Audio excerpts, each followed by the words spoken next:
Tout d'abord, je tiens à remercier Fabien de nous avoir offert la possibilité de participer au colloque. Je vais vous parler du travail d'Ito Barada sur Tanger ainsi que celui de Suzanne Messelas sur les Kurdistans. Toutes les deux se sont posées la question d'un retour à l'origine, le retour impliquant une prise, et cette prise dans ces deux cas est due à un rapport de force entre l'Occident et l'Orient. Toutes les deux, à des endroits différents et avec des manières différentes, ont re-questionné à travers l'œuvre artistique ce creux qui a été laissé par le prélèvement. Et au-delà du questionnement, c'est aussi une tentative de rendre ce qui a été pris. Avant de parler du travail d'Ito Barada et de ce qu'elle a fait sur Tanger, je vais juste recontextualiser quelques éléments. Ito Barada, c'est une artiste franco-marocaine. Elle est née en France, puis a grandi entre Tanger et la France. Elle a donc cette double nationalité qui lui permet de partir et de revenir, et aussi cette double culture qui lui a permis d'avoir un double point de vue sur la ville qu'est Tanger. En 1991 se mettent en place les accords de Schengen, et brusquement un mur s'érige entre les pays du Nord et du Sud. Et dans le cas de Tanger, ce mur a pris la forme du détroit de Gibraltar. C'est aussi à cette époque que les antennes paraboliques fleurissent dans Tanger, permettant une circulation d'images provenant de l'Europe. Cela a participé à créer ce fantasme d'Europe voulue, mais qui reste inatteignable. Et c'est aussi toute la complexité de Tanger qu'Ito Barada aborde à travers son œuvre. Pour traduire les différentes strates, elle utilise différents médiums, que ce soit la photographie, la sculpture, en passant par l'installation. Si vous avez une prise de vue d'une exposition qu'elle a fait en 2018 au Asper Art Museum, et elle interroge constamment ce frottement entre une image fabriquée par l'Occident et ce qu'il en est réellement. Cette image fabriquée par l'Occident, c'est l'orientalisme, au sens où l'entend Edward Said, c'est-à-dire la fabrication d'un système de signes prouvant la puissance de l'Occident sur l'Orient. Puissance qui est encore très présente dans Tanger, au point de changer la structure même de la ville. Celle-ci est effectivement une destination prisée par un tourisme de masse, et pour cela, elle est en proie à une spéculation immobilière et à de profonds changements urbanistiques. À travers sa série Iris Singitana, Ito Barada rend compte de cette tension entre ce qui est pris et mis sur la ville, quitte à détruire ce qui est déjà là. Ce qui est déjà là s'incarne dans ce cas précis à travers l'iris, et plus largement la flore locale de Tanger, qui est menacée par l'importation de géranium rose fluo et de palmiers destinés aux touristes. Ce sont deux états qui entrent alors en friction, celui de l'orientalisme avec ce mythe du Tanger éternel et la ville qui tente de résister au changement. Ito Barada introduit par la photographie la posture des habitants eux-mêmes par rapport à Tanger et dans Tanger. Elle nous montre des gens de dos qui regardent au loin l'horizon, des hommes qui dorment dans les jardins publics. Ce sont des corps passifs pris dans cette grande salle d'attente qui est devenue Tanger. Ils donnent l'impression d'être pris dans cet entre-deux d'Europe rêvée, depuis cette ville qui est elle-même rêvée par l'Occident. Tous les deux tiennent de l'ordre du rêve, du fantasme, mettant un filtre à travers le réel qui s'y déroule. Et c'est aussi pour ces raisons qu'en 2006, Ito Barada met en place la Cinémathèque afin de, je cite, « offrir aux Tangérois davantage qu'une fenêtre sur l'extérieur, un point de vue sur le monde ». Et ce souci de point de vue sur le monde, ou plutôt sur un état du monde, c'est aussi ce qui traverse le projet Kurdistan de Suzanne Messelas. Elle commence ce travail dans le contexte de la guerre du Golfe, suite à la demande d'ONG de faire venir différents corps de métier afin de prouver le génocide kurde mis en place par le régime de Saddam Hussein. Elle arrive sur place avec très peu de connaissances sur le peuple kurde, et c'est justement ce manque qui va la pousser à chercher et à se demander qui ils sont. Elle rencontre alors un photographe de studio kurde qui a chez lui une image représentant des hommes kurdes empalés. Il n'a aucune idée d'où vient l'image qu'il a prise et quelle est l'identité de ces hommes. Il la garde en tant que symbole de la souffrance de son peuple. Car le Kurdistan n'existe pas en tant que pays indépendant sur une carte, il n'existe qu'à travers l'esprit de ceux qui le rêvent. Et cette impossibilité de chez soi les met dans une situation délicate où les répressions et les génocides sont présents dans leur rapport à l'autre. Leur existence même est sans cesse remise en cause. En Turquie et en Iran, par exemple, l'apprentissage de la langue kurde est officiellement illégal. Se pose la question de la représentation ou de la non-représentation de ce peuple. Et ce sont ces questions que Suzanne Messelas, depuis sa position de photographe occidentale, s'est posée. Elle n'a eu de cesse d'aller à la rencontre du peuple kurde, d'établir un dialogue avec eux, ce qui lui a permis, par exemple, d'avoir accès à des photographies qui se transmettaient de génération en génération au sein des familles kurdes. Et par exemple, sur cette image, c'est un moment où en fait, elle a mis en place un atelier de Polaroid permettant la reproduction de ses photos avec son assistante. Et elle s'est aussi rendue compte que beaucoup de missionnaires étrangers qui étaient venus, qui avaient photographié les Kurdes, avaient ensuite ramené cet objet photographique chez eux. En cherchant une trace de ces photographies dans les musées où elles sont conservées, elle s'est rendue compte que très peu d'informations avaient été gardées sur l'identité des personnes présentes sur les images, et aussi que le mot Kurdistan apparaissait rarement pour classer ces images. Ce qui met en exergue dans ce cas précis avec ces archives le vide et en même temps la trace qu'elles laissent. Ou pour citer Georges Huberman dans son livre Peuple exposé, peuple figurant, paradoxe d'une histoire visuelle qui ne dit ni n'explicite ce dont elle offre le symptôme, c'est-à-dire l'exposition et le mystère tout à la fois. Les Kurdes ne possèdent pas d'histoire ou de mémoire matérielle. Il est impossible d'avoir accès à un dépôt d'images kurdes au Moyen-Orient. La seule histoire photographique qu'ils aient se trouve être conservée dans les fonds photographiques en Occident, avec les problèmes de lisibilité et de traçage que cela pose. Au-delà de l'objet éditorial qui concentre toutes ces recherches, ces archives et ces photographies, Suzanne Messelas a aussi créé un site du nom de Aka Kurdistan qui se propose comme une extension du livre où des éléments pourraient être ajoutés ou précisés, créant ainsi une mémoire mouvante et vivante. C'est une histoire fragmentaire qu'elle propose, en ayant parfaitement conscience des trous qui sont et qui seront sûrement toujours là, mais qui en même temps disent un état des lieux de cette histoire. Ito Barada et Suzanne Messelas essayent toutes les deux de créer un équilibre entre ce qui fut pris, ce qui est là et ce qui est rendu. Le point de départ est commun, celui de l'Occident qui rencontre l'Orient, mais elle décide d'inverser et de prendre le schéma inverse. Cette fois, c'est l'Orient qui re-questionne et part à la rencontre de cet Occident qui l'a modulé. Et je terminerai en citant un conteur marocain, Driss Ben Hamed. On dit qu'il vaut mieux ne pas avoir de vie qu'une vie pleine de trous.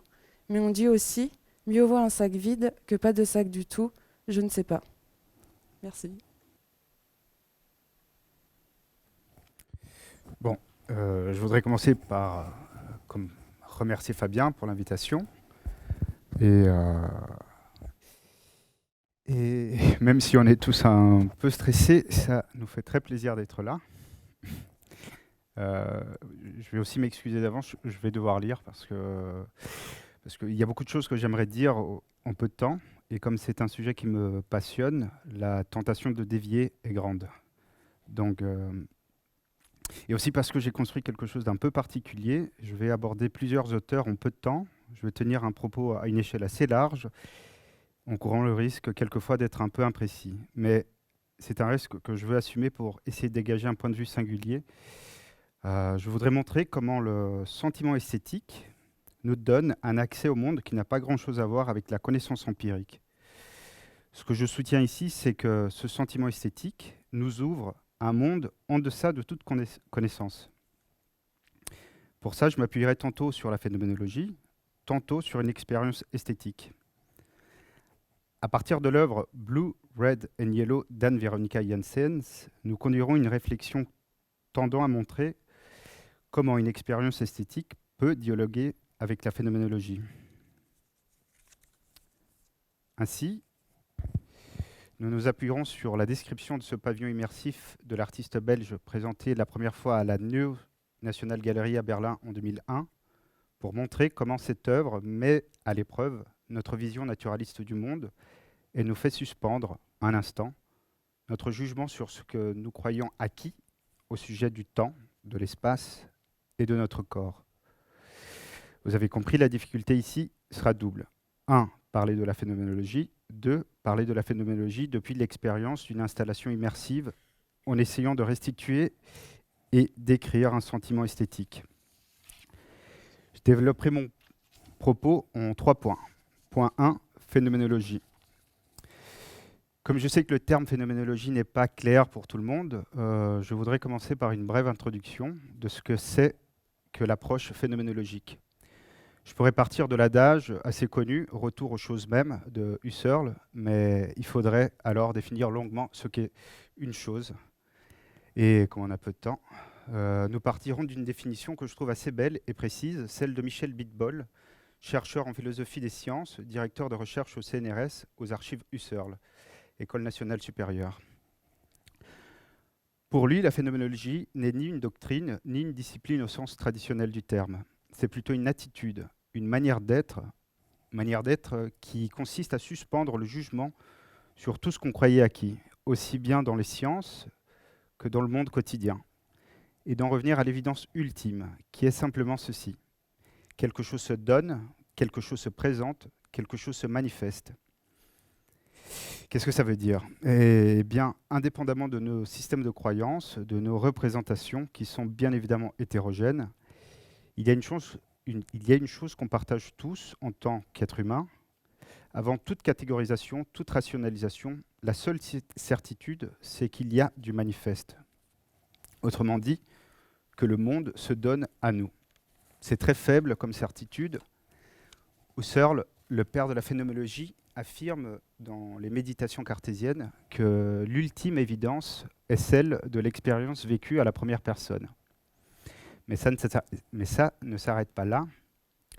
À partir de ce constat, de ce point irréductible qui est que quelque chose se donne à notre conscience, il va falloir reconstruire de manière méthodique ce qu'on avait mis entre parenthèses. On doit pouvoir reconstruire les croyances dans les autres êtres, les vérités scientifiques, les lois de la nature, en se rappelant toujours que tout doit être reconduit à cette évidence ultime, quasiment fulgurante, qui est celle de l'expérience présente, consciente. Une fois qu'on a eu notre mouvement d'attention reconduit à cette expérience présente, on va pouvoir décrire de manière très fine. Pour être plus précis, ce qui nous intéresse dans l'attitude phénoménologique, ce n'est pas de décrire des choses là, dehors, qui seraient censées nous entourer, mais plutôt de décrire ce que l'on vit des choses, ce que nous vivons tout court. Je cite Michel Bitbol, « La phénoménologie, c'est une attention exquise à l'expérience présente. Une fois que le geste de la suspension du jugement, qu'on appelle en grec l'époqué, nous a reconduits à cette expérience.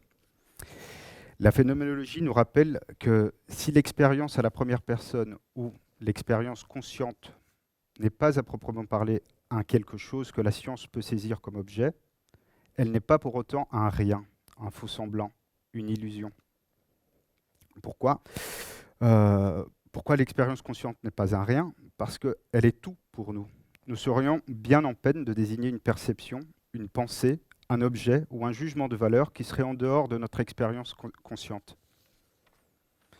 La science elle-même, avec ses modèles mathématiques et ses représentations du cerveau, ne peut se donner autrement que comme une expérience consciente. Essayons de prendre la chose la plus éloignée de nous dans l'espace et dans le temps, le Big Bang par exemple, on ne peut y accéder que depuis une expérience de pensée. C'est là une évidence, presque une trivialité aux premiers abords. Or, c'est entre autres sur l'exclusion de cette évidence que s'est bâtie la science, comme par exemple l'objectivité, ou dit autrement, le point de vue de nulle part, qui de fait exclut la perspective d'un sujet connaissant. Ainsi, notre cadre épistémologique habituel nous conduit à décrire tout phénomène comme émanant d'une réalité déjà constituée, indépendante des moyens que nous avons de les explorer. C'est une idée que Michel Bitbol développe dans Le point aveugle de la science. Mais pour revenir à l'expérience esthétique, ce qui va particulièrement nous intéresser dans la phénoménologie, c'est le geste de suspension de jugement.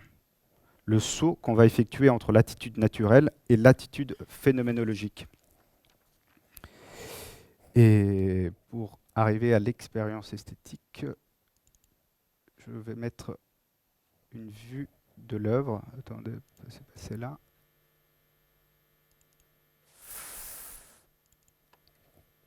Voilà. D'abord, une présentation et une description technique de l'œuvre d'Anne Veronica Janssens, Red, Blue and Yellow, présentée la première fois à la Neue National Gallery à Berlin en 2001, et que j'ai pu visiter au Wills à Bruxelles en 2009.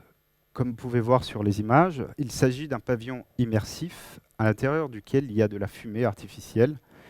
La lumière qui pénètre à l'intérieur est filtrée par les gélatines de couleur. Pour des raisons de sécurité, mais aussi de recueillement et d'intimité, le nombre de personnes qui pénètrent en même temps dans l'œuvre est très limité. Cette installation a été déclinée en différentes versions, une version en lumière naturelle et une version en tube de lumière fluorescente.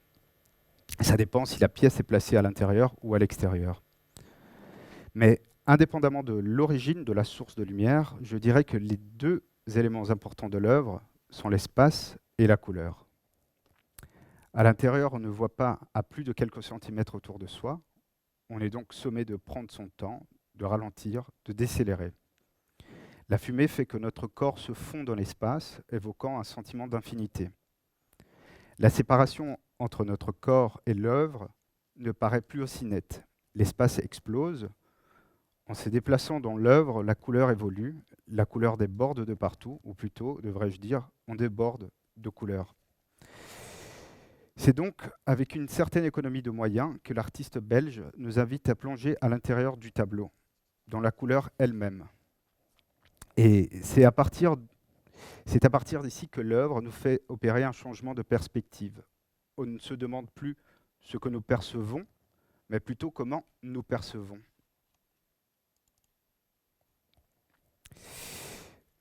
Et à partir d'ici, je vais parler à la première personne pour décrire cette expérience esthétique qui m'a placé en deçà donc du monde objectif, objectivé ou objectivable.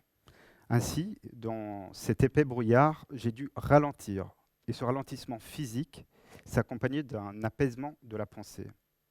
Mon attention n'était plus dirigée vers un extérieur, mais portée sur l'expérience que j'étais en train de vivre. Cette immersion est venue défier ma manière d'appréhender les choses qui me semblaient jusque-là hors de doute et me paraissaient aller de soi. Mon corps, l'espace, la couleur, la matière, la lumière. Quelques années plus tard, j'ai compris que cette expérience pouvait être décrite selon une terminologie phénoménologique.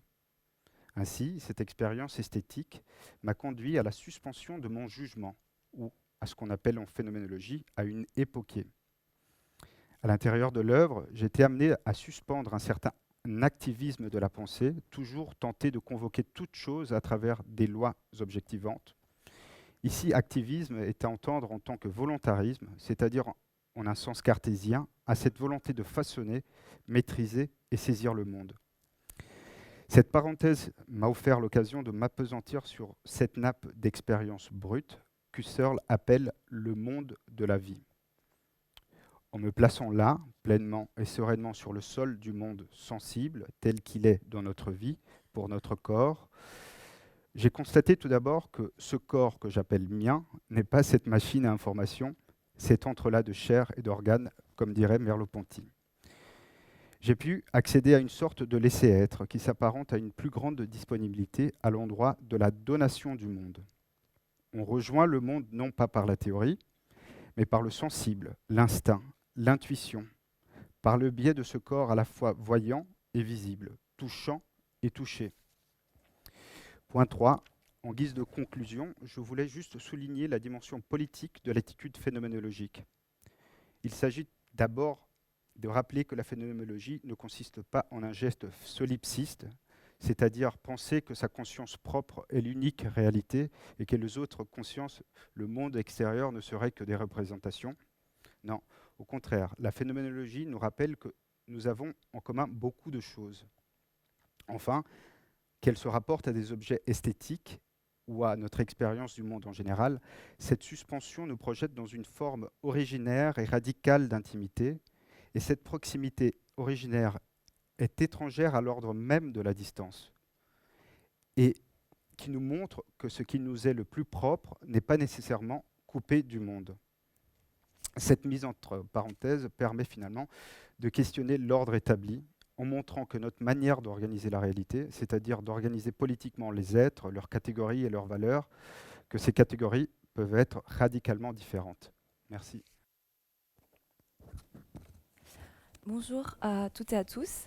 Je propose d'aborder le sujet de ces colloques Vues et données en traitant aujourd'hui la question de l'archive, notamment d'après le philosophe Jacques Derrida. Et je vais aussi introduire la question de l'archive avec un texte de Didier Huberman.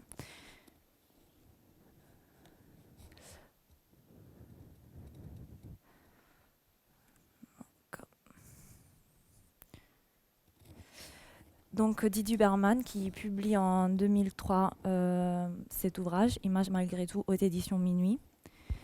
où il questionne les conditions dans lesquelles une source visuelle peut être utilisée par la discipline historique. Et il fait ça à partir de 4 images prises clandestinement par des déportés sur les camps d'Auschwitz. Ces images que je vais vous montrer.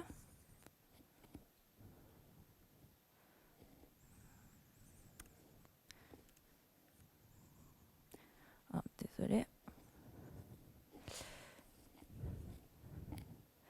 Donc, ces photographies ont été réalisées à l'aide d'un appareil introduit sur les camps par la résistance polonaise et destiné aux membres du Sonderkommando, qui était une unité spéciale de déportés, donc qui s'occupait directement de l'extermination. Ces individus qui étaient obligés de participer activement à l'une des majeures entreprises d'occultation que notre histoire connaisse, nous ont aussi remis les seuls témoignages visuels que nous avons sur les génocides perpétrés au sein du camp d'Auschwitz. À travers la prise de vue, qui dans ces contextes-là témoigne d'une résistance absolue, ces déportés ont pu soustraire de l'occultation une réalité qui, dans tous ses aspects, avait été conçue pour demeurer invisible. Comme nous le rappelle Hannah Arendt dans Les techniques de la science sociale et l'étude des camps de concentration, je la cite, les nazis étaient tout à fait convaincus que l'une des meilleures chances de succès de leur entreprise résidait dans les faits que personne à l'extérieur ne pourrait y croire. Didier Berman insiste alors sur la nécessité d'imaginer la réalité des camps d'extermination et de la Shoah, car l'inimaginabilité ou alors l'indicibilité qui souvent lui sont assignées participerait elle-même de ce processus d'occultation. On est donc face à cette nécessité de voir, de donner à voir quelque chose, ce qui implique bien sûr l'acte du prélèvement, mais aussi celui de la conservation. Et c'est là que nous touchons à la question de l'archive, qui va particulièrement nous intéresser et que je vais aborder donc en m'appuyant sur 2 textes de Derrida. Le premier est Mal d'archives, publié en 2008 à partir d'une conférence donnée en 1994 à Londres. Et les deuxièmes, il s'appelle Traces et archives, images et art aux éditions INA. Voilà les images. Donc les deuxièmes, toujours à partir d'une conférence qui a eu lieu à Paris en 2002. Dans l'image demeure un paradoxe. François Soulages le dit dans une conversation avec Derrida, les réels ne peuvent pas être donnés par l'image, et au même temps, une image nous dit que le réel ne peut pas être occulté. Entre visibilité et disparition, donc, les enjeux et les statuts de l'image sont multiples.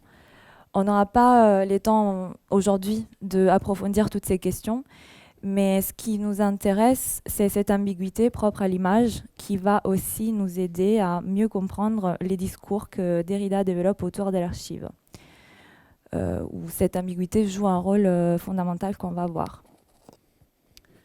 Je trouve intéressant d'aborder cette notion en faisant un point sur sa dérivation étymologique, qui est les mots grecs arché, qui a déjà été mentionné tout à l'heure, qui signifie à la fois commencement et commandement. Il a donc affaire à l'origine des choses, à leur commencement selon la nature ou selon l'histoire. On peut discuter l'idée d'origine, on peut bien sûr soutenir que si origine il y a, c'est un choix, une détermination qui est toujours arbitraire quelque part. Or, nous voyons comment commencement et commandement sont 2 termes indissociables dans la mesure où une autorité s'exerce là où on veut fixer l'origine de quelque chose. En effet, archeion, qui est un autre mot dérivé d'arché, désigne les domiciles, l'adresse, et archontes, ceux qui détiennent les pouvoirs, qui, en l'occurrence, dans les contextes de la Grèce ancienne, à Athènes, c'était les magistrats. L'archive est donc déterminée par une domiciliation. Quels sont ces lieux? Qui y a accès? Selon quelle modalité? Ce sont des questions qui nous montrent jusqu'à quel point un pouvoir régit et administre toute archive. Et elles nous amènent à la question ultime, la plus importante. Qu'est-ce qu'on garde et qu'est-ce qu'on efface? Donc, finalement, selon quels critères opèrent-on ces choix et qui les détermine? Dans Mal d'archives, Derrida propose un parallèle entre l'archive et la psychanalyse, car les deux auraient comme point en commun les propos de repérer une origine ou bien d'en fixer une. Les deux structures démarrent avec un prélèvement pour ensuite rentrer dans des processus d'envoi, de réception, de sauvegarde, d'effacement, de rangement et d'indexation. Il entend ainsi soustraire la question de l'archive de la réduction souvent opérée à son égard, qui serait de penser qu'il s'agirait seulement de mémoire, de retour à l'origine ou alors de souvenirs. Je cite donc Derrida. L'archive, ce n'est pas seulement les lieux de stockage et de conservation d'un contenu archivable passé qui existerait de toute façon. La structure technique de l'archive archivante détermine aussi la structure du contenu archivable dans son surgissement même et dans son rapport à l'avenir. L'archivation produit autant qu'elle enregistre l'événement. Alors la trace, assimilable pour nous au prélèvement, est l'objet même de la disparition et en même temps la preuve de l'expérience et du vivant. Car tout vivant, toute expérience laisse une trace. Et l'archive commence là où il y a une appropriation de cette trace pour qu'ensuite elle soit organisée et contrôlée politiquement. Alors nous voyons comment le pouvoir politique est indissociable de l'archive. C'est celui-ci qui détermine ce qui est gardé ou pas, comment interpréter, comment ranger, indexer un objet donné et où le localiser. Et parce qu'il y a sélection, il y a aussi effacement, oubli, destruction. Et ce qui est intéressant de la thèse de Derrida, justement, c'est qu'elle est plutôt orientée à considérer la pulsion d'archive comme un acte destructeur plutôt que constructeur ou conservateur, dans les sens de conservation. Cette sélection qui détermine le contenu se caractérise par une violence extrême. L'archive est alors inséparable de cette violence et on peut arriver jusqu'au bout. On peut dire que l'archive est inséparable de la violence que tout pouvoir politique exerce. De lors, il devient nécessaire de questionner sans cesse ce que l'on garde et ce que l'on efface. Et cette réflexion, à mon avis, peut faire écho aux conditions que Didier Huberman interroge, comme nous le disions tout à l'heure, qui sont les conditions dans lesquelles une source visuelle peut être utilisée par la discipline historique. Et je souhaite conclure sur des mots de Derrida, qui donc dit, comme le disait Nietzsche, une interprétation est toujours active et sélective. Quand on interprète, on ne trouve pas un sens qui est là donné et qu'on n'aurait qu'à élucider ou à dévoiler. On en pose du sens, on constitue du sens. La pulsion d'archive, c'est une pulsion irrésistible pour interpréter les traces, pour leur donner du sens et pour préférer telle trace à telle autre. Donc, préférer oublier, ce n'est pas seulement préférer garder. L'archive, comme je l'ai dit quelque part, ce n'est pas une question de passé, c'est une question d'avenir. Merci.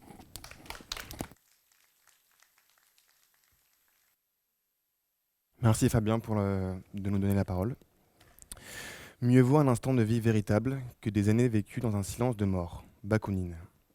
La découverte de la critique heideggerienne proposée par Rainer Schumann dans son ouvrage Principe d'anarchie, Heidegger et la question de l'agir, nous réclame une certaine curiosité sur cette question que ni Schumann ni moi-même ne proposons de résoudre, celle de qu'est-ce que serait l'être face au pouvoir, sinon qu'un être contraint à l'anarchisme. Dans le postulat de Schumann, faudrait-il associer au pouvoir épocal natif, au travers duquel le principe d'hégémonie coexiste avec celui d'aléturgie, de vérité, un agir correspondant, économique et profondément anarchique. Nous considérons par la notion de pouvoir épocal natif la naissance d'un principe, principium, fondateur d'un dispositif politique nommé gouvernance, et lui-même fondateur de ce qu'on pourrait qualifier d'époque, de période épocale. De même, conformément au discours d'Heidegger et de Schumann, nous entendons par le concept agir anarchique une économie de prélèvement détachée de sa condition de télos, de finalité. En d'autres termes, un prélèvement dont la volonté première ne serait plus celle d'ériger un principe afin de justifier une origine, mais bien de se détacher de ces dernières afin de s'approprier ce qui fait présence. Enfin, nous aimerions préciser que dans le langage de Schumann, l'économie d'anarchie diffère, si elle ne s'oppose pas, à l'anarchie du pouvoir. Le sujet n'est pas de considérer quelle serait la meilleure forme de gouvernance, ou encore d'attaquer l'événement technologique, mais au contraire d'en comprendre ses essences. L'économie anarchique est celle qui rejette toute violence et dans laquelle la pensée et l'agir épousent ensemble les fluctuations de l'étang. Il peut être aisé de pervertir l'originel en principe, en cherchant à instituer un système de gouvernance sur la base d'un prélèvement fait sur le monde, puis dans un second temps de nommer ce prélèvement, cette observation, donnée, moyennant un savoir-faire singulier, une technique vérifiée et possiblement vérifiable. Prenons l'exemple du géocentrisme, la théorie à l'observation de la trajectoire du Soleil, à laquelle s'ensuit l'éventuelle vérifiabilité technique du phénomène, amènerait à considérer, sinon à accepter, le prélèvement enregistré. Principe dans ce cadre présenté comme aléturgique, vrai. Se pose alors la question du pouvoir véridictionnel et de la fabrication de ce dualisme historique, connaissance-pouvoir. Aristote pense en effet la domination politique, et plus généralement la domination en soi, comme la charpente de cette notion du savoir-faire de la techné. Mais il n'est en aucun cas légitime d'imposer un droit de domination via la maîtrise d'une connaissance, d'un savoir-faire fixe, dans la mesure où le processus même qui fonde la connaissance reste profondément indéterminé. Toutefois, si ce processus reste incertain, il peut toujours être fondé et reconnu par ce que Frédéric Lordon appelle la logique de l'accréditation. Effectivement, dans son étude La condition anarchique, Lordon constate, pour être soi-même créditeur, il faut au préalable avoir été crédité. Ainsi, suivant ce raisonnement, pour que l'État jouisse d'un pouvoir véridictionnel établi, il doit lui-même avoir été décerné. Par qui? Tout simplement par le potentia multitudinis, c'est-à-dire la multitude, la manifestation du collectif. Ainsi, l'autorité, ce qui fait autorité, dans l'ordre véridictionnel, est coexistante de cette multitude, qui la nomme, se retrouve contrainte à elle, puis assiste à son dépérissement. Dès lors, il devient prévisible qu'au pouvoir véridictionnel, à ce processus créditeur de la connaissance, soit associée une temporalité relative. Un principe survit le temps d'être détrôné ou réfuté par un autre. L'idée de fin serait déjà conquise dans celle de fondement. Une hiérarchie déterminée avec un ordre de valeur serait amenée à se ou à être destituée. On retiendra notamment un des exemples les plus tenants de la pensée occidentale, chrétienne, celui de la parole « Dieu est mort », dite dès la naissance du christianisme, répétée dans l'histoire occidentale mais jamais vraiment actée. Le principe du christianisme est fondé sur un principe dont l'origine cohabite avec sa propre fin. L'économie qui nous entoure produit de moins en moins de certitudes, tant sur la question de l'être pensant que sur celle de l'être agissant, amenant en filigrane à l'événement d'une crise métaphysique. Ce péril technologique, si l'on peut le nommer ainsi, se tiendrait dans le concept même de l'époque, autour de laquelle la présence, l'acte de faire présence, est occulté par ce qui fait principe. Au vu de ces perspectives, comment pourrait-on affronter les écueils politiques, ces principes de gouvernance qui tendent à opacifier l'érénis heideggerienne, cette faculté que l'être a à s'approprier le monde? Comment définir un agir qui viendrait renverser le schéma d'appartenance, notamment d'appartenance matérielle? À supposer que l'être pense comme il agit, sans agir anarchique, l'effondrement des principes ne resterait que théorique.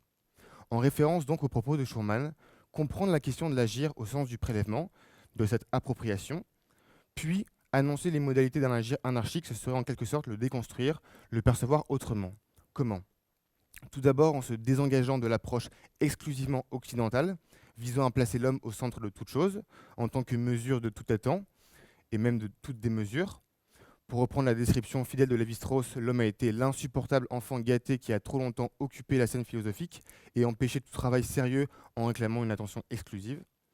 Il s'agirait alors d'une approche anti-humaniste qui ne chercherait pas à destituer volontairement l'être de sa position de référent aux choses ou au monde, mais de concentrer davantage notre attention non pas sur l'être même, mais sur son expérience du prélèvement. En d'autres termes, ce que l'on pourrait appeler une ontologie phénoménologique, c'est-à-dire une ontologie portée sur les modalités fluctuantes de l'agir, d'un prélèvement avant tout désintéressé. Ce qui nous amène dans un second temps à destituer l'agir de sa logique aristotélicienne, téléocratique, à tenter de le penser non plus comme une réponse pour, dans le but de, mais une réponse à. Un agir résolument délaissé de tout but anticipé. La négation du principe de finalité ne signifie en rien son abolition complète, définitive, mais davantage sa restriction au seul domaine de production. Produire pour, en vue de. L'absence de but désigne un mode de déploiement du possible, une manière dont l'étant, dans sa totalité, se rend présent. Heidegger le formule de la manière suivante. Tout ce qui fait écran entre la chose et nous doit être écarté. C'est de faire ce que fait la présence, laisser être. Une chose telle que la rose n'est pas sans raison, et pourtant elle est sans pourquoi.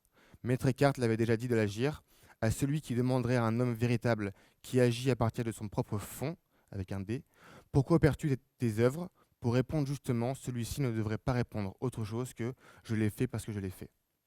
Placer les temps sous la responsabilité d'un agir spontané, non prémédité, serait la seule issue, dans la mesure où, premièrement, il déplace le conflit, de la violence à l'identification. Deuxièmement, il est essentiellement atéléocratique. Et enfin, il est préparateur d'un agir anarchique, sans arché, sans télos, sans origine, sans fin. En effet, partant du postulat qu'avec le dépérissement des principes s'accompagne un effondrement du système politique en vigueur et des institutions correspondantes, Dieu, l'État, les hommes, l'agir anarchique serait ce qui fait transition. C'est le passage d'un lieu où les individus sont contraints sous un principe politique, épocal, à un lieu où leurs états, ainsi que le télescopage de leurs agirs, redeviennent affranchis et contingents. Pour que l'économie anarchique soit efficiente, elle doit amener à la chute des dernières figures téléocratiques et libérer les choses de leur appartenance, de leur captation. En dépérissant, le principe tombe dans le langage, et par ce langage s'opère la transition de ce qui n'est plus gouverné et permanent. Finalement, nous pourrions dire que l'économie anarchique ne fait que pousser ce qui est déjà sur le point de tomber. Enfin, afin de sortir de cette perspective métaphysique occidentale et d'affranchir l'agir de toute finalité, Heidegger propose dans son ouvrage Être et temps un dernier déplacement, la théorie des affaires. Théorie spécifiant l'objectivation de toute chose, amenant dès lors une décontextualisation des œuvres d'art. Il existe une différenciation essentielle entre l'œuvre d'art et l'objet. L'œuvre projette un monde, tandis que l'objet naît d'un autre projet, celui de placer toute chose à la disposition du sujet. L'œuvre qui devient objet par là arrachée de son contexte, elle devient un facteur parmi d'autres dans l'univers homogène du calcul. Toute industrie de l'art, si poussée et désintéressée qu'elle soit, n'atteint jamais les œuvres que dans leur être objet. Les affaires, c'est ce projet de transformation par lesquels les choses perdent leur monde en devenant des objets. C'est encore une fois le désir, le projet d'imposer la représentation d'un présent, toujours vérifiable empiriquement. Les affaires désignent alors ce processus par lequel les sciences expérimentales se nourrissent et se perpétuent à partir de leurs propres produits. Soulever la question de la présence, ce n'est pas attaquer la technologie ni le projet d'objectivation dont elle est la figure extrême. Encore une fois, il n'est pas réellement question de présenter le monde de la technique planétaire comme une fatalité, mais tenter de remonter d'un point de vue historique à la naissance de cette puissance d'objectivité. Effectivement, Heidegger ne s'attaque aucunement à elle, mais se demande d'où vient le type de déploiement auquel il donne le nom d'affaires. En ce sens, la contestation des affaires, c'est la nécessité du détachement. Il faut être détaché pour affirmer des existences simultanées, afin que naisse une constellation de vérités entièrement contingentes. Il faut se délier des affaires pour conduire à terme à une génération sevrée des fondements absolus. Il faut exister sans pourquoi, afin de comprendre la venue à la présence, comme elle-même sans arché ni télos. En conclusion, avec la découverte du caractère événementiel de la présence, le détour par les économies historiques n'est plus possible. Il faut répondre que c'est l'histoire épocale qui touche à sa fin et qu'à partir du tournant technique, la voie pour penser la présence passe par une économie anarchique. Sa condition réside dans les constellations qui se font et se défont. C'est en ce sens qu'il faut entendre la parole de René Char, « Tu es dans ton essence constamment poète ». Je vous remercie. Bonjour. Je vais vous parler de l'opérativité qui tend vers une inflation des images. À l'occasion d'un stage pendant mes études, j'ai été au mois de mai 2019, j'ai pu faire partie de l'équipe des photographes officiels du festival, de la 72e édition du Festival de Cannes. Je ne travaillais alors pour aucun média en particulier et toutes mes images ont uniquement servi à constituer une banque d'images à destination de l'organisation interne au festival. J'ai dû me plier au rythme des images incessantes, d'un planning soutenu et d'une cadence à la hauteur de l'événement tant attendu par des centaines de médias. Et mes premiers pas dans la fosse aux lions, comme ils l'appellent, m'ont fait comprendre que mon séjour n'allait se résumer qu'à une chasse aux stars et plus précisément de leur regard. Sur le tapis rouge, une question me va en tête, c'est-à-dire pourquoi est-ce que je vais m'obstiner à appuyer sur mon déclencheur si mon image sera similaire en tout point à celle de mon voisin. La pensée alors de Wilhelm Flusser me vint en tête, et je cite notamment dans son livre Pour une philosophie de la photographie, donc je cite, « Pareilles images sont redondantes, elles ne portent aucune nouvelle information et sont superflues. Ce faisant, on restreindra le concept de photographier à la production d'images informatives. » Cette production d'images superflues en masse s'entrechoqua alors avec mon cursus artistique et mon parcours d'étudiant. Et lors de mon editing quotidien, mes photographies représentant le plus mon regard sur cet événement étaient boudées par le service de communication. A contrario, les vues illustrant soit des salles de cinéma vides ou du mobilier ornant le palais était quant à elle très appréciée. Alors, comment faire pour rendre ce genre de vue intéressante et proposer un regard en adéquation avec le bureau de la communication et mon œil? Je me sentais alors prisonnier, non pas de la commande qui m'était faite, mais bien de mon appareillement. Impossible, par exemple, de prendre un pied pour une vue particulière. En plus de ça, j'ai dû respecter des chemins balisés à la presse et je devais également respecter tout un protocole. Il me fallut dans ce cas réapprendre à me déplacer et à adopter les bons réglages sur mon appareil en prévision des situations que j'allais rencontrer. Ça confirme la pensée de Fusser, je cite, « Le choix demeure limité aux catégories de l'appareil et la liberté du photographe reste une liberté programmée ». Le festival et sa demande constante d'images illustratives poussent le photographe à se heurter à des doutes qui, toujours selon Fusser, traduisent les sauts que le photographe fait face aux obstacles que lui imposent certaines conditions de la prise de vue. L'opérateur doit alors décider comment régler son boîtier en adéquation avec le programme de l'appareil. Je cite encore, « Ce genre de saut s'appelle doute. Le photographe doute, où l'hésitation comme la décision sont broyées comme des grains de blé. » En l'occurrence, prenons l'exemple d'un photocall organisé à l'improviste sur la terrasse du palais. Il ne sera pas plus prompt à une liberté de mouvement ou de cadrage. En réalité, seulement la densité de mon flash changera de quelques EV. De même pour les conférences de presse. De jour en jour, les mêmes gestes se répètent sur le réglage préenregistré sur la densité de Kelvin afin de calibrer ma balance de couleurs.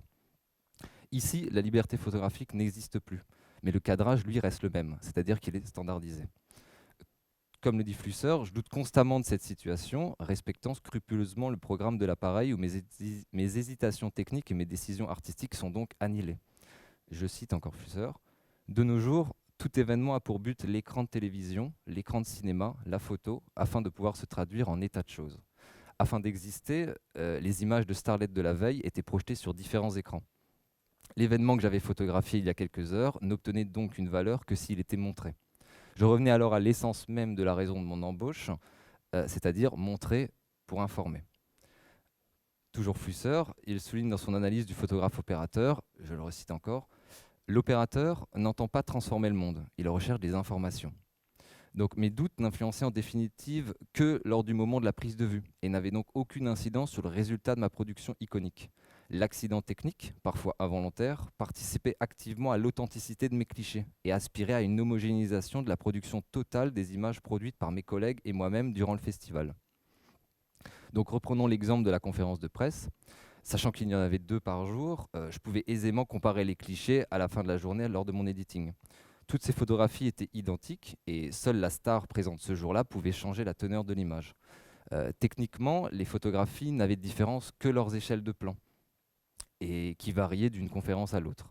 Il y avait donc qu'un seul et unique immense corpus existant indépendamment des opérateurs. En effet, si la technique utilisée reste un flash escamoté sur un appareil numérique muni d'un téléobjectif, alors les photographies prises s'ajoutent au corpus de data de plus en plus uniforme. C'est ce qu'affirme Nicolas Giraud dans son article « Balistique des images » dans la revue Inframince numéro 12, je cite, « Une technique donnée produit des invariants et permet l'identification de motifs récurrents. On remarque que toutes les images produites à une époque vont porter la signature des algorithmes. Cela crée une homogénéité des images, indépendamment de ce qu'elles peuvent représenter. Ces données, qu'elles soient virtuelles, comme ces data, ou qu'elles soient techniques, allaient supplanter le contenu de leurs images, car la situation de production et la création d'une technique commune allaient garantir leur authenticité. Cette catégorisation technique va donc influer sur leurs interprétations. Lorsque les images apparaissaient alors tant sur le site du festival que sur les écrans géants disposés à l'extérieur du palais, elles obtenaient enfin leur valeur présupposée, authentifiées par les spectateurs comme témoins de référence aux événements se passant à quelques mètres de là. L'opérateur devient, le temps d'un instant, par le fruit du processus technique, non plus esclave de son appareil, mais laisse place à une idolâtrie. Selon Flusser, je cite, « Le photographe a un pouvoir sur les spectateurs de ses photographies. Il programme leur comportement et l'appareil a pouvoir sur le photographe. Il programme ses gestes. » Il y a ici l'absence de la faculté de lire des représentations comme dans les éléments de l'image, d'où l'adoration des images. L'homme finit donc par vivre en fonction des images qu'il a lui-même créées. Dans le cas présent, l'accumulation de ces images informatives apparaissant jour après jour, nourrit d'une part une crise de données qui sature le flux iconique et d'une autre part une idolâtrie exacerbée où le spectateur prend l'image pour argent comptant. Cependant, le photographe gardera à l'esprit que l'objectivité des images techniques est illusoire.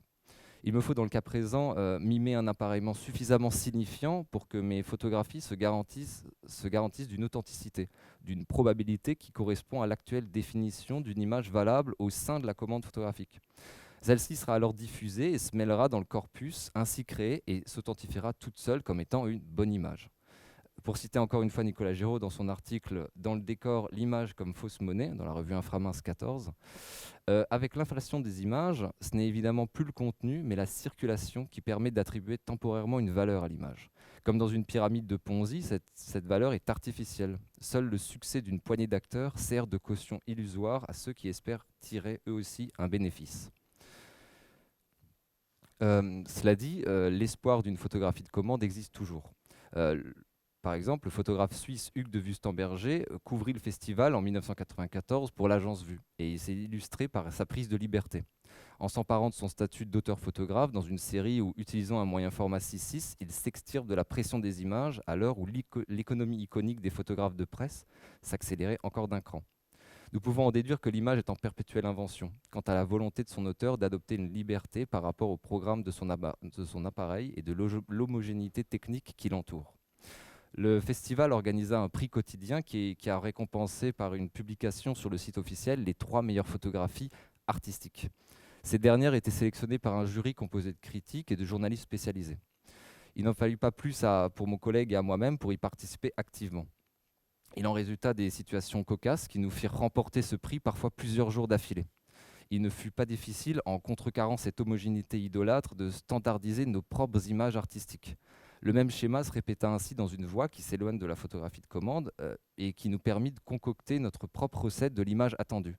C'est-à-dire un problème de lumière rendant le cliché atypique avec de préférence une starlette comme point d'intention principal, le passage de l'image en noir et blanc et son recadrage en format carré via caméra RAW.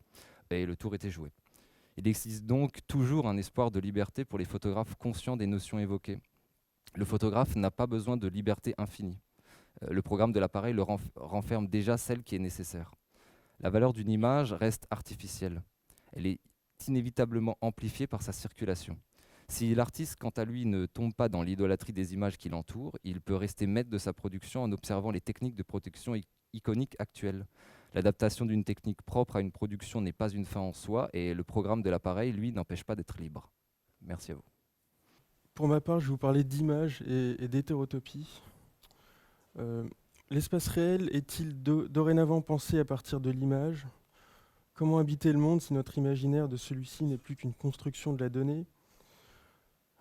En partant des concepts d'utopie et d'hétérotopie de Michel Foucault, développés entre 1966 et 1967, je tâcherai de mettre en exergue la crise due à la surabondance des images à laquelle nous faisons face aujourd'hui. Donc d'abord, une histoire du concept.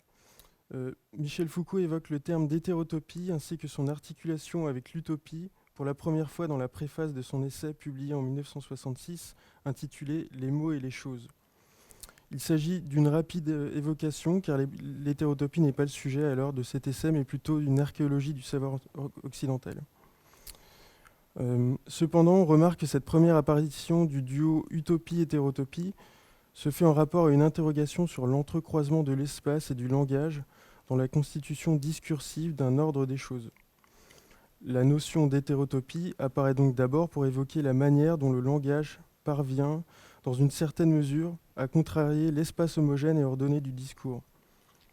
Foucault écrit notamment dans cette préface « Les hétérotopies inquiètent, sans doute parce qu'elles miment secrètement le langage, parce qu'elles empêchent de nommer ceci et cela, parce qu'elles brisent les noms communs ou les enchevêtrent. » Les 7 et 21 décembre 1966, Foucault donne 2 conférences radiophoniques diffusées sur France Culture dans le cadre de l'émission Culture française de Robert Valette. Ces conférences radiophoniques de Michel Foucault font partie d'une série d'émissions consacrées à l'utopie et la littérature. Suite à ces interventions radiophoniques, Foucault fut invité en mars 1967, devant les cercles d'études architecturales de Paris, à donner sa conférence sur les hétérotopies dans une version remaniée. De cette nouvelle conférence, intitulée « Des espaces autres », Foucault n'en autorisa la publication qu'en 1984, dans le numéro 5 de la revue Architecture, Mouvement, Continuité. Dans les 2 conférences de 1966, les utopies et hétérotopies sont pensées à travers le rapport au langage. Mais dans la conférence de 1967, l'espace semble s'autonomiser par rapport au langage et s'ancre plutôt dans la dimension concrète de l'expérience vécue individuelle et sociale. Il s'agit désormais de discourir sur les différents modes d'être dans l'espace, ainsi que la manière de se représenter l'espace vécu. Selon François Boulan, dans son texte intitulé « Foucault, penseur de l'espace », issu d'un séminaire dispensé à l'Université de Lille en 2003, il y a chez Foucault la pensée de l'espace dédoublé en espace du dedans et espace du dehors, mais aussi d'une articulation décisive entre utopie et hétérotopie qui fonctionne de manière différenciée sur les plans du savoir, du social et du corps.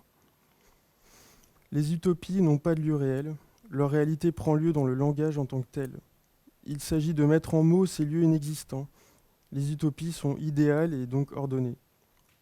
Les hétérotopies, quant à elles, renversent la posture ordonnée de l'utopie, car le langage n'y est plus le lieu commun à partir duquel il est possible de penser le rapport entre les choses. Selon Foucault, l'hétérotopie désigne un lieu qui possède des qualités, dans le sens où ce n'est pas, je cite, un espace neutre et blanc, on ne vit pas, on ne meurt pas, on n'aime pas dans le rectangle d'une feuille de papier. On vit, on meurt, on aime dans un espace quadrillé, découpé, bariolé, avec des zones claires et sombres, des différences de niveau, des marches d'escalier, des creux, des bosses, des régions dures et d'autres friables, pénétrables, poreuses. En somme, le lieu hétérotopique est hétérogène dans le sens où il s'oppose à tous les autres lieux, tout en étant situé dans l'espace général de notre expérience, ce qui permet d'opposer l'espace vécu de son usage ordinaire. Foucault prend notamment l'exemple du lit des parents qui, lorsqu'on est enfant, devient une forêt ou un océan. On juxtapose en un lieu réel plusieurs espaces imaginaires incompatibles avec ce lieu réel. Le lieu possède alors une pluridimensionnalité à travers l'expérience vécue du lieu et restructurant donc la représentation ordinaire du monde. Il y a donc beaucoup de similitudes, pour le moins ambiguës, entre l'utopie et l'hétérotopie.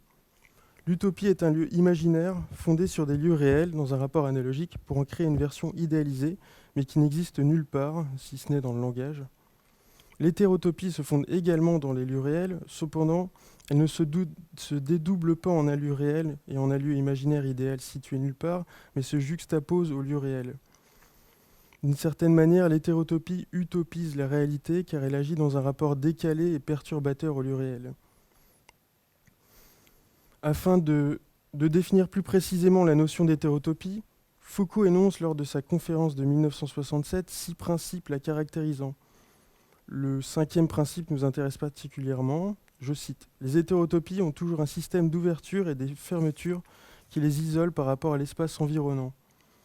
L'hétérotopie est donc à la fois au monde et en marge de celui-ci. » Foucault prend notamment comme exemple le cimetière, le hammam pour illustrer ce principe. Foucault distingue les hétérotopies de crise, comme les lieux sacrés, puis privilégiés ou interdits, et réservés aux individus en état de crise, des hétérotopies de déviation, réservées aux individus dont le comportement est en marge de la norme, comme par exemple les maisons de retraite, les prisons ou encore les asiles. Ces lieux sont à la fois en lien avec le monde et hermétiques. Ils se constituent donc en regard des normes sociales.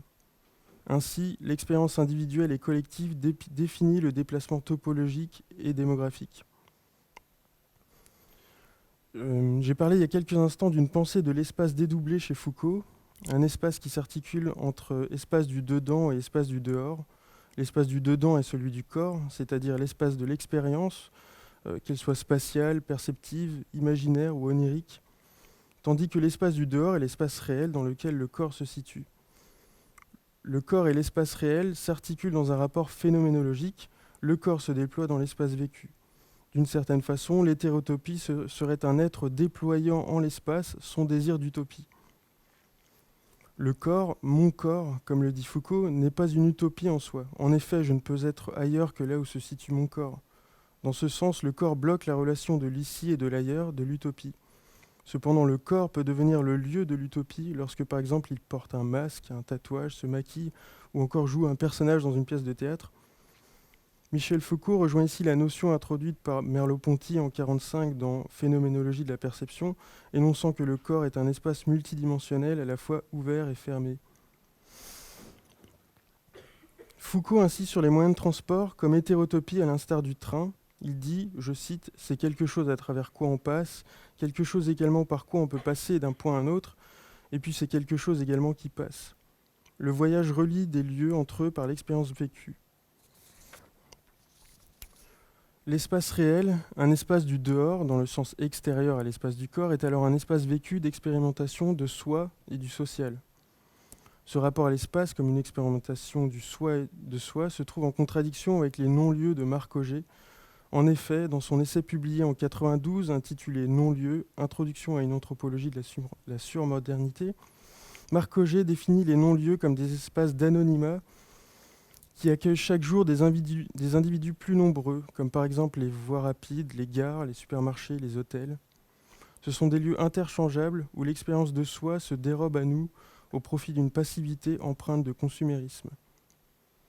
L'expérience des modes de transport rapides, comme le train, sont alors vus comme les symptômes d'une surmodernité. Les perceptions du temps et de l'espace se voient faussées, raccourcies par une accélération exponentielle des modes de vie et de déplacement. Je ne développe pas plus ici la notion de vitesse dans sa relation à la perception du monde, mais je renvoie plutôt à l'essai de Paul Virilio, publié en 1984, intitulé « L'espace critique ». Aujourd'hui, l'espace, qu'il soit public ou privé, fait face à une surabondance d'images, entraînant des mutations, qu'elles soient à penser à partir du dedans comme du dehors. Comment construire ce rapport entre espace et image au regard des notions d'hétérotopie de Michel Foucault ? Nous avons vu que chez Foucault, des lieux imaginaires viennent se juxtaposer aux lieux réels, mais comment penser aujourd'hui l'origine de ces lieux imaginaires ? Pourrait-elle se trouver dans l'image ? Une image omniprésente qui perturbe les perceptions que l'on a du monde, qui perturbe les façons que l'on a d'habiter l'espace réel, et par conséquent met à l'œuvre l'humain pour modeler cet espace réel. Quelles sont les conséquences à réaliser des images dans un monde qui en est déjà saturé ?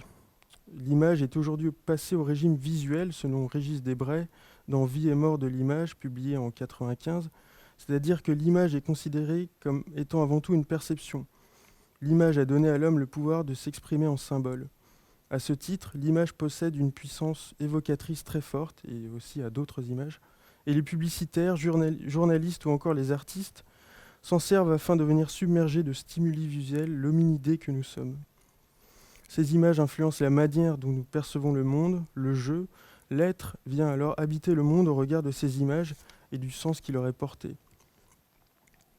Il y a par exemple des objets, des personnes ou des lieux que l'on pense connaître, mais dont on n'a finalement jamais fait l'expérience réelle, seulement à travers l'image. Par exemple les pyramides d'Égypte, des baleines, Macron, la Joconde. Si par chance on finit par voir en vrai ce que nous pensons déjà connaître en image, cette image vient se juxtaposer à notre regard pour modifier la perception. Le réel sera pensé dialectiquement à son image, à ses images associées. Il ne s'agit plus alors d'une chose, ou bien dans le cas de Foucault, d'un espace sur lequel vient se juxtaposer d'autres espaces imaginaires, issus d'un ailleurs allégorique, mais plutôt d'une sorte de tautologie où le lieu se renvoie à lui-même, à sa propre image, si bien que l'image, le symbole, vient supplanter le réel. En conclusion, force est de penser que l'expérience d'un lieu ne se fait plus dans l'expression accomplie du soi, mais à travers l'abondance d'images vues au cours de notre vie qui viennent s'apposer au réel comme un voile devant nos yeux. Le monde est sans cesse construit, déconstruit, reconstruit à l'image de la donnée qu'il produit. La prise de vue génère une image, les images s'accumulent, les images viennent donner une vision biaisée du monde. Le monde se voit modifié au regard de cette vision biaisée et non de la perception du réel. L'homme est le seul animal à être capable d'avoir une interprétation du monde qui soit idéale, c'est-à-dire que l'interprétation de notre environnement ne peut reposer non pas sur notre perception de celui-ci, mais sur une idée, un concept, une image. L'utopie foucaldienne ne serait-elle aujourd'hui qu'une projection de la donnée dans l'espace ? Merci. Ce soir, vous allez goûter un vin, celui de Élodie Balme, qui travaille en biodynamie. Alors, je vous invite à rester au moins jusqu'à ce moment-là. Et puis, mon propos aura un peu un lien avec ça. Donc, ça peut paraître hors sujet, mais vous allez voir que toutes les analogies que je fais font que c'est pas tout à fait hors sujet. Enfin, vous me direz à la fin. Ça peut peut-être renvoyer à la conférence d'Olivier Assouline sur la digestion. Quelle analogie je fais ? Je fais une analogie entre le fait qu'on soit... Je vais peut-être reprendre mon texte directement. Si on est confronté à un monde trop plein de données, trop plein d'images, donc on y est confronté nous-mêmes à l'école de photo, on y est confronté en tant qu'être humain dans la vie, en règle générale. C'est aussi le cas dans le domaine viticole. Alors, pourquoi je fais cette analogie-là ? En France, on a une production annuelle, en tout cas en 2017, de 37 millions d'hectolitres de vin. Et on a 375 AOC, appellations d'origine contrôlée, qui sont énoncées. Donc comment on fait en tant que consommateur, en tant que producteur ou en tant que viticulteur pour s'en sortir? On a également 142 000 viticulteurs ou vignerons. Alors viticulteurs, c'est plus dans les vignes qu'à la cave, mais 142 000 vignerons qui sont présents en France. Comment on s'en sort pour faire le ménage là-dedans, pour s'y retrouver? Je ne sais pas trop. Donc on peut dire qu'on est un peu perdu, mais on peut ne pas l'être si on s'intéresse à une niche dans la production viticole, qui est celle de la biodynamie. Vous allez voir, on va se rapprocher du sujet petit à petit. Elle nous permet d'y voir un petit peu plus clair. Pourquoi? Parce qu'elle produit peu de vin et elle le produit bien. Ils ont des domaines en règle générale qui ne vont pas à plus de 20 hectares, là où des énormes domaines vont avoir jusqu'à 150, 300 hectares de terre sans problème. Donc avec ces petits domaines-là et avec ces vignerons qui travaillent en biodynamie, on peut un petit peu faire le ménage dans sa tête et comprendre un petit peu plus de choses dans le vin en plus de l'expérimenter. Qu'est-ce qu'ils font les viticulteurs en biodynamie? Ils privilégient la singularité et la qualité non chimique du vin.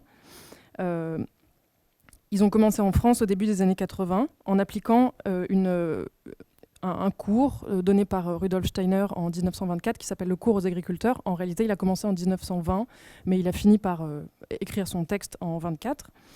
Il a donné d'ailleurs naissance à ce que vous pouvez connaître sous le nom de permaculture. Et puis vous connaissez aussi pour, j'imagine, l'école Steiner, Waldorf Steiner. Je vais faire référence pendant tout le texte à une conférence donnée par Mohamed Taleb, qui est chercheur français, professeur honoraire à l'Université de Paris 8 en sciences de l'éducation, et à René Barbier, qui, pareil, à Paris 8 a mené un... Pardon, j'ai fait une inversion. René Barbier est chercheur français à Paris 8 et a écrit Art et pédagogie dans la pédagogie de Steiner-Waldorf, ce à quoi je faisais référence précédemment. Et Mohamed Taleb, lui, il est philosophe algérien et il a donné, entre autres, une petite conférence sur France Culture sur l'anthroposophie et sur Rudolf Steiner. Il est enseignant de l'éco-psychologie et de l'éducation relative à l'environnement en Suisse et en Belgique. D'où ça nous vient, la biodynamie, donc cette chose-là, cette espèce de concept, de philosophie que suivent ces vignerons qui, moi, m'intéressent et qui produisent peu pour produire mieux. Ça nous vient de Steiner, qui est né en 1861 et qui est mort en 1925, intellectuel autrichien qui fonde la biodynamie dans les années 20 sur le principe suivant: les forces de l'esprit animent le monde. Ça a généré un grand tollé, plein de remarques qui l'ont associé à un fou savant croyant. Alors certes, il était chrétien, mais on va relativiser tout ça. Qu'est-ce qu'il dit? Il dit que le paysan doit concevoir sa ferme comme un organisme agricole, en pensant le monde non comme une machine, mais comme un organisme. La ferme est vivante, c'est hyper important, vivante. Or, le principe du vivant, c'est la diversité. Du coup, ça, c'est aussi très important. La ferme doit être diversifiée le plus possible. Elle prend alors le contre-pied au modèle dominant dans l'agro-industrie, à savoir le modèle de la monoculture. Dans le geste agricole de la biodynamie, on tient compte de la qualité du sol, de la semence, qui est paysanne et fermière, en opposition aux semences transgéniques qu'on retrouve dans la grande industrie.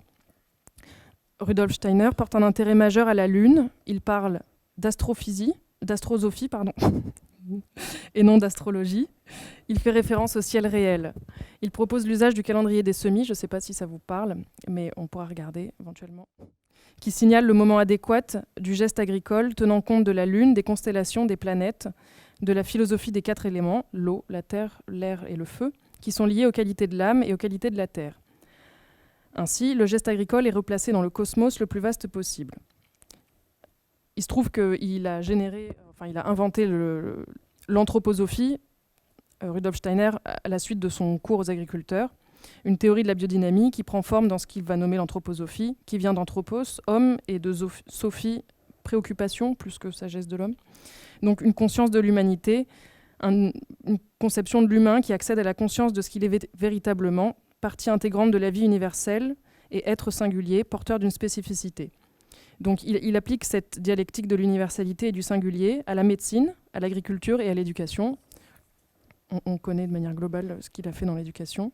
D'où ça nous vient toute cette pensée de la nature, principalement liée à l'agriculture, en tout cas ici, et à l'anthroposophie en règle générale, ça lui vient de Goethe, qu'il n'a pas connu, puisque, j'ai plus ces dates, si, il est mort en 1832, alors que Steiner est né en 1861. Donc vous voyez, ça fait un grand pont.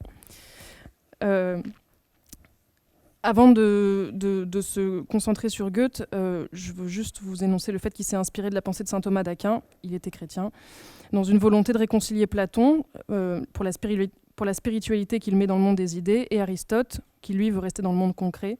Je fais un très très bref raccourci. Donc par là, Steiner compte réconcilier la vie intérieure et la vie du cosmos. Il s'inspire surtout de la pensée scientifique de Goethe, donc 1749-1832, qui considère le monde comme animé, la nature comme vivante, qui considère que les idées sont des puissances de vie agissant dans le monde matériel, à savoir végétal, animal ou l'intériorité humaine. Goethe, à propos des plantes, dit qu'elles dérivent toutes d'une plante unique, dite archétypale ou primordiale. Il parle de la plante en soi. Il propose d'avoir un regard de la globalité, inclure le végétal et l'humain dans le vivant lui-même. Goethe, naturaliste, est un observateur acharné. Il redoute l'interposition entre l'homme et la nature de l'instrument. À son époque, c'est plutôt la balance et le microscope. Aujourd'hui, on pourrait parler de chimie et puis de la machine, sachant qu'en biodynamie, ils n'utilisent pas de machine, en tout cas le moins possible. Il s'est longtemps refusé à briser la lumière dans un prisme pour en observer les couleurs. On parle de Goethe en référence à la théorie des couleurs, dont on connaît l'influence sur les peintres et en règle générale dans le mouvement artistique, dans l'art. Il s'est inspiré de Goethe principalement. Il a créé le Goethenaum en Suisse qui a ouvert après sa mort en 1928. Il est mort en 1925. Le Goethenaum, c'est le siège de la Société anthroposophique universelle où s'est formé entre autres Carl Rogers. J'aurais voulu faire un pont un peu intelligible entre Steiner et Carl Rogers, qui lui est né en 1902 et mort en 1987. Donc pareil, il n'a pas connu Steiner. Il est psychologue humaniste américain et il pense les soins infirmiers à partir de la notion du care, qu'on pourrait traduire par prendre soin de la chose, plutôt qu'à partir de la notion de cure, qui elle voudrait considérer qu'on soigne une maladie, qu'on soigne quelque chose. Donc ça veut dire qu'il va prendre en compte le patient dans l'espace des soins infirmiers, dans l'espace de l'hôpital, peu importe, dans sa globalité, et comment il vit les choses, comment il vit sa maladie, plutôt que de porter un intérêt très précis à la maladie en tant que telle et de la soigner toute seule, indépendamment de l'être humain qui abrite cette maladie-là. Encore une deuxième analogie que j'aurais voulu faire, puisque comme Carl Rogers a suivi son enseignement au Goethenaum, qui a été fondé lui-même par Steiner, qui lui-même s'est inspiré de Goethe, je voulais faire une analogie entre cette notion du care dans les soins infirmiers avec la notion du care qu'on pourrait apposer dans les vignes par les vignerons qui travaillent en biodynamie, plutôt que de celle du cure et de produire plus, juste en se focalisant sur la maladie de la plante ou sur la production générable par les vignes. Donc je me suis encore égarée. En fait, tout ça, ça mène à une conclusion un peu farfelue, je peux vous l'accorder, mais c'est celle-ci. Peut-être est-il temps de produire moins en observant mieux pour une réduction de la donnée au profit de vues intéressantes et placées dans le vivant. Donc on en fait un peu ce qu'on veut, mais c'était qu'une proposition d'un début de recherche. Merci beaucoup.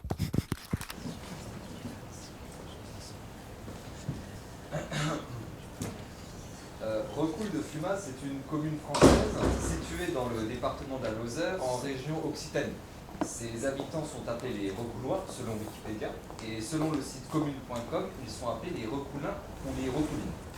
En 2016, la commune comptait 103 habitants en augmentation de 8,42% par rapport à 2000. Vous avez été élu en 2014 le maire du village de Recoulois est 181 habitants. Il est né de 3 En France, sur les 36 628 maires, 12 784 sont plus âgés et 23 839 plus jeunes. 4 autres maires sont nés exactement le même jour que M. Michel Brun. Nantes, 475 ans. Michel Brun est hier un ministre de classe dans la catégorie des retraités en rang 5591 maires de l'organisation du 310 km. Le conseil municipal de Fumas est composé de 7 représentants 45, 3 femmes et 4 hommes. La moyenne d'âge du conseil Pour installer des panneaux solaires et profiter au mieux du rayonnement, l'angle d'inclinaison optimale est de 36 degrés. en prenant en compte Superficie, l'angle 9,77 km².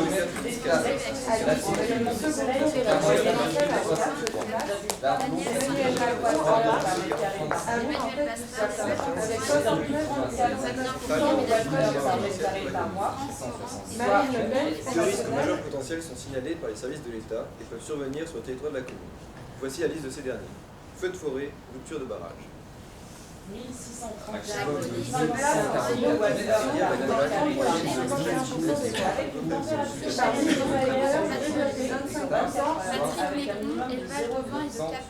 Mont Blanc, production d'électricité. Rapide cartouche, commerce de non spécialisé. SARL Balèze, maximum de SCI 7 location de soins et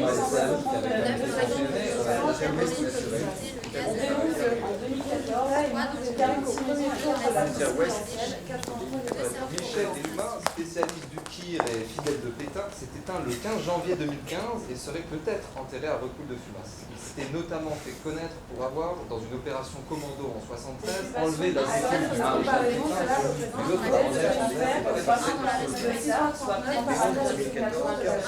Pétain et l'autre le montant de la administration et parcellaire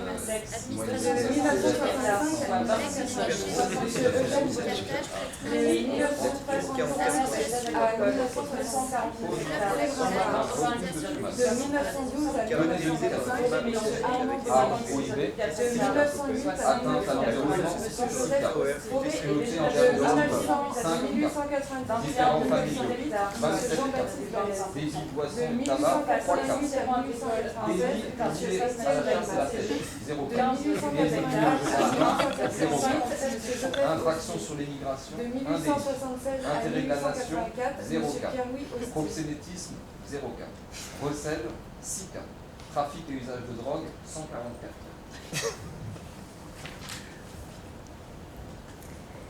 À l'hiver 2019, donc l'année dernière, nous, c'est-à-dire 5 étudiants de l'École nationale supérieure de la photographie, avons engagé une recherche et un travail artistique collectif axé sur la relation entre données et territoire. Le texte que vous venez d'entendre est un collage brut des données que nous avons collectées sur divers sites internet, officiels ou non, à propos d'une commune de Lozère, donc Recoules de Fumasse. Sa population d'environ 100 habitants et sa situation sur la dite diagonale du vide ont déterminé ce choix. Ce concept géographique d'une diagonale des faibles densités porte, au-delà de son fondement questionnable, un intérêt en tant qu'il nourrit une représentation unifiante de territoires français dissemblables qui vont des Cévennes au Pays Basque.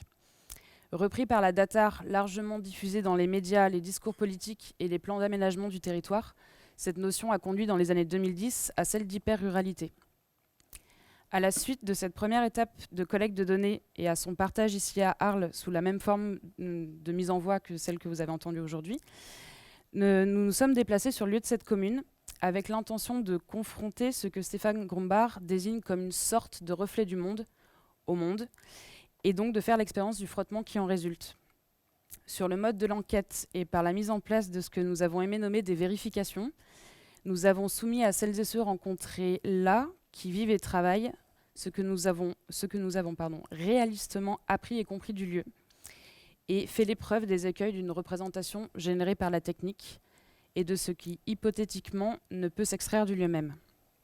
Nos pratiques d'étudiants en photographie nous ont dans un même temps amenés, par une approche topographique, à opérer de nouveaux prélèvements. Nous nous sommes interrogés sur cette double représentation, celle élaborée à partir du lieu physique et concret dans lequel nous prélevons, et celle construite à partir du déjà prélevé qui existe sans le lieu. Ce qui mène à se demander si la donnée peut être considérée comme un nouveau mode de représentation opérant. La prise de vue photographique n'a eu de cesse de représenter les territoires et de participer depuis son apparition à l'aménagement de ces derniers, à l'instar des politiques de restauration des terrains de montagne opérées par l'administration des eaux et forêts au XIXe siècle et pour laquelle de nombreux forestiers ont été formés à la prise de vue photographique à la Chambre. Cette histoire concomitante de l'aménagement des territoires et du photographique se trouve désormais faire face à la datasphère, qui, comme le signale à nouveau Stéphane Grumbach, offre un autre accès au monde, un autre regard que celui que nos yeux nous permettent sans intermédiaire numérique. En se saisissant de la problématique d'une stratification de la représentation des territoires, nous nous demandons jusqu'à quel point les données et les algorithmes, opèrent sur le regard collectif en construisant des modèles de vision qui viennent eux-mêmes influer sur la gestion, l'organisation et l'aménagement des territoires, avec le décalage qu'on connaît. Conserver les données, les stocker, les effacer, les protéger, les crypter, les transférer, les échanger, les marchander, nos activités humaines ne cessent d'activer leur manipulation consciente et la plupart du temps inconsciente. Mais à quel moment présentons-nous la possibilité de rendre ou redonner la donnée ? Nous proposons, en tant que troisième étape du travail à l'échelle de ce village, une tentative de renversement du flux, afin de resituer la donnée et d'opérer un mouvement de contre-don. Nous avons choisi de nous nommer Collectif Tada, à l'image de ce renversement et pour un retour à une espace joyeuse. Par l'acte performatif, nous tentons aussi l'hypothèse de planter la donnée plutôt que de l'extraire, de l'adresser plutôt que d'occulter, de retisser plutôt que d'effacer. Dans l'ouvrage Maintenant, paru en 2017, le Comité Invisible cite dans le dernier chapitre intitulé Pour la suite du monde les mots suivants de Walter Benjamin. La voyance est la vision de ce qui est en train de prendre forme. Percevoir exactement ce qui arrive à la seconde même est plus décisif que savoir par avance le futur lointain. Il s'agit pour nous de penser une ressaisie de la donnée, une réalimentation des possibilités d'aventure là où les choses ont et font lieu, une remise à la disponibilité de la vision des conditions de notre vivant dans le monde. Merci et bon appétit.